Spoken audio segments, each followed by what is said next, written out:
front of me is iiiF150 Raptor 5G, and today I would like to show you how you can turn on or turn off adaptive brightness.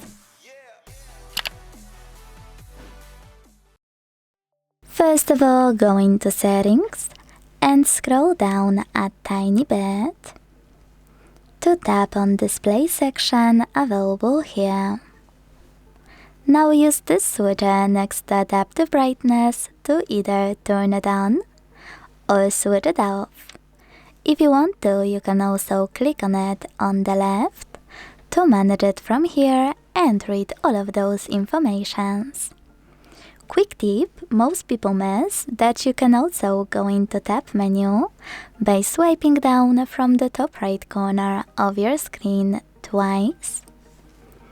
And use this sun icon right next to your brightness slider to enable or disable adaptive brightness.